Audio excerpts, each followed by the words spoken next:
Pernahkah pada tahun 2022 ini kita menghitung berapa persen bacaan yang positif berbanding dengan yang negatif? Bahkan sekarang hal yang jenaka dan menarik sering pula kita tanggapi secara sinis dan miring. Padahal kita tahu dan sadar bahwa setiap orang mempunyai kekurangan. Namun, kita tampak semakin hari semakin gemar menguliti kekurangan orang lain dan seolah terheran-heran membaca kelemahan mereka. Apakah hal ini baik-baik saja? Apakah hal ini tidak berbahaya? Bagaimana kalau generasi muda dewasa ini dan juga generasi penerus bangsa ini hidup dalam dunia yang lebih negatif dibandingkan era ketika kita dibesarkan? Banyak penelitian menegaskan bahwa memang pada hakikatnya manusia itu lebih suka bereaksi terhadap hal yang negatif daripada hal yang positif. Demikian pula aroma busuk kritik yang tidak membangun akan lebih bertahan daripada wanginya pujian yang tulus.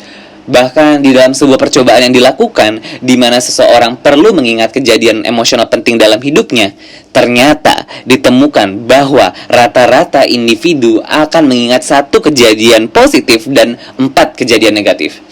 Inilah yang menyebabkan pada umumnya orang juga enggan menerima masukan atau lebih memilih menghindari kritik karena di dalam benaknya orang sudah syarat dengan memori negatif, baik tentang dirinya maupun orang lain. Pada penelitian lain juga membuktikan bahwa organisasi yang berisikan orang-orang yang hanya membicarakan masalah, kekurangan, dan kelemahan ternyata gagal mencetak anggotanya untuk mencapai prestasi puncak. Bukankah ini sangat berbahaya? Apa jadinya kalau kita senegara berpikir negatif semua?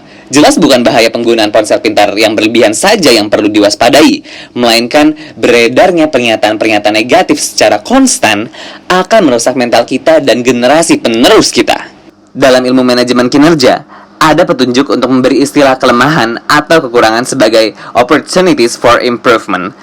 Alih-alih melabelinya dengan istilah yang negatif dan terkesan tidak bisa diubah, mari melihatnya dari sisi yang lebih positif, yaitu masih terbuka peluang untuk melakukan perubahan ke arah yang lebih baik. Kita pun bisa menggunakannya dalam kehidupan kita sehari-hari. Bisa kita bayangkan, bila di dalam suatu lingkungan kita menjadi orang-orang yang haus akan kesempatan untuk bertumbuh karena banyak hal yang masih perlu kita kembangkan, bukankah amat nyata bedanya?